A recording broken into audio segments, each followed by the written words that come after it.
ہم بے قرار لوگوں کے رویوں کی وجہ سے ہوتے ہیں، ہمارے اندر بے قراری آتی، اس کے نتیجے میں پھر ہم ان کے خلاف باتیں شروع کر دیتے ہیں، ان کی بے عزتی شروع کر دیتے ہیں، ان کے ساتھ کیا معاملہ کرتے ہیں؟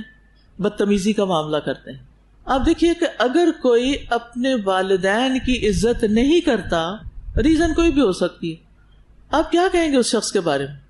کیا لوگ اس کی عزت کر سکتے ہیں جو اپنے والدین کی نہیں کرتا؟ نہیں کرتے نا۔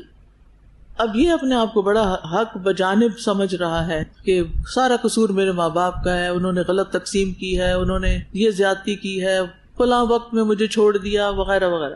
آپ نے کبھی کسی کو سنا اپنے ماں باپ کی شکایتیں کرتے ہو؟ کس نے سنا؟ اللہ اکبر، ہر بندے کو شکایت ہے اپنے ماں باپ سے۔ تو اس سے کیا پتہ چلتا ہے کہ دلوں میں والدین کا کوئی احترام نہیں ہے۔ پھر جب احترام ہی نہیں ہے تو کیا والدین کا احترام نہ کرنا احسان کرنے میں آتا ہے؟ وہ بالوالدین احسان نہیں۔